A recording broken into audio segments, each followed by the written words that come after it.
Hello, I'm Scott, and welcome back to my campervan conversion series. In the last few weeks, I've installed 2 new windows, 2 roof fans, a roof rack, and I've started work on the insulation for the floor.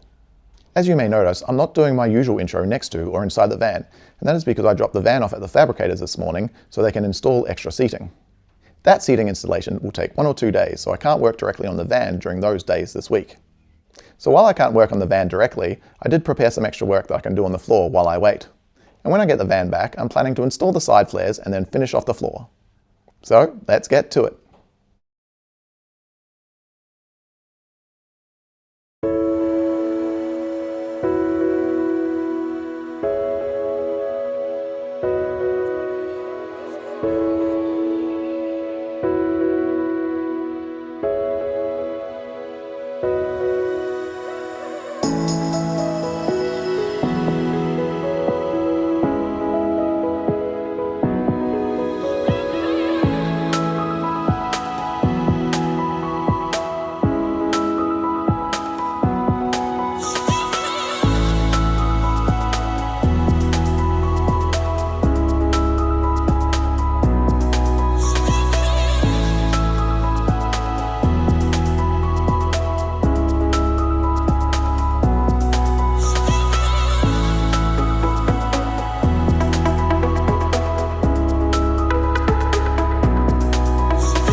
I just picked up my van from the fabricator, and check it out, I have new seats now.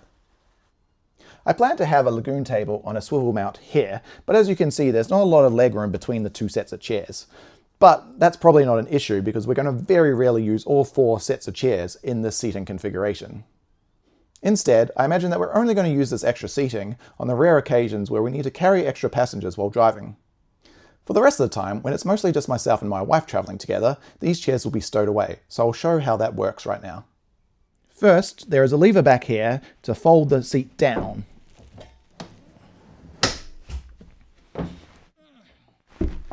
Then there is another lever down here to fold it up against the wall.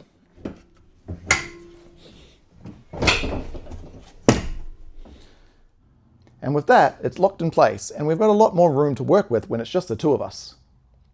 I've also been told that some of these bolts are easy enough to remove, although I haven't tried it yet. So in theory, we could remove the entire seat if we're going on a long trip and know that we won't need the extra seating, although I'm not sure how often we might do that. And folding it back into place is just as easy.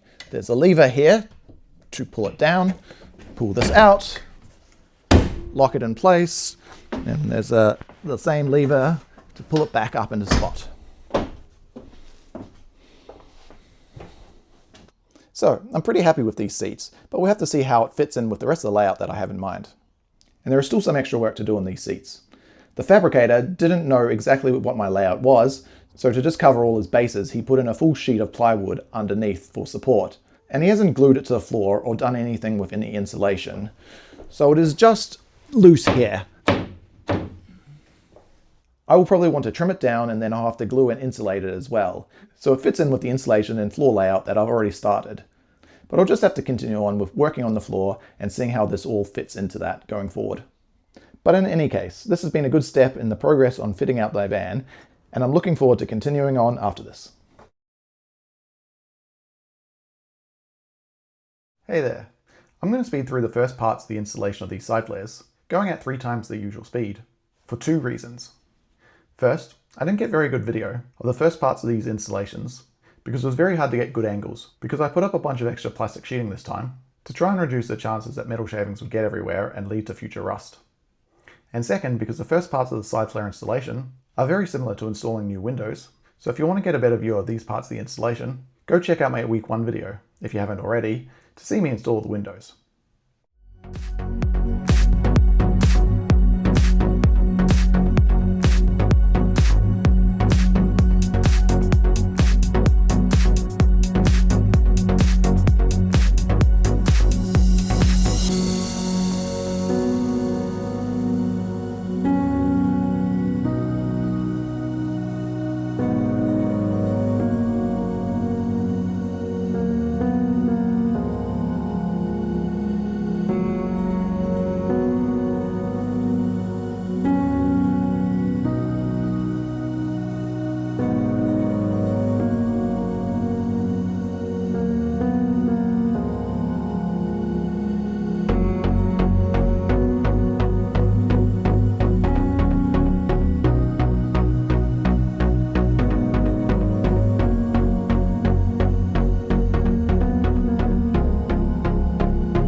And that's the end of week 5. The standout changes from this week were the installation of the new seats that I'm currently sitting on and the installation of the side flares.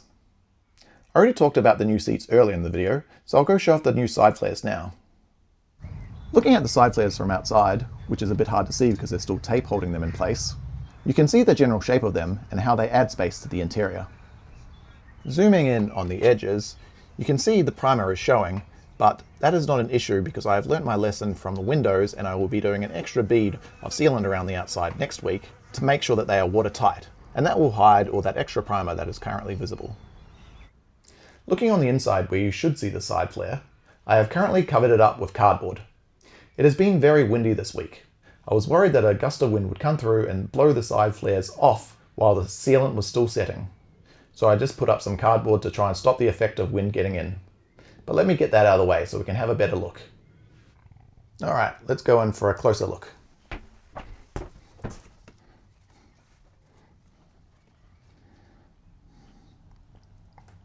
So I'm definitely still going to have to build up a frame and insulate this, but from this view you can see how much space gets added, and that space gets added on both sides, which adds more length to the bed, which allows for more comfortable sleeping. The other thing I did this week was continue working on the floor. I learned to use a router, and I routed out the channels of this insulation board. It now fits pretty snugly following the ridges of the metal floor.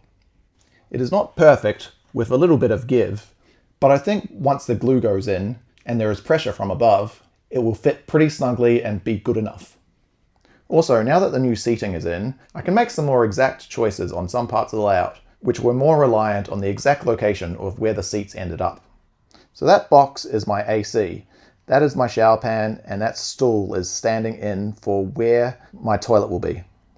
I spent some more time today under the vehicle, checking to make sure that the intake and outtake for the AC, as well as the drain for the shower, won't be obstructed by anything under the vehicle. I still haven't fully confirmed if everything is fine or not, so I'll have to confirm that next week. So next week will most likely be finishing sealing off the side flares and then finishing off the floor. So, see you then.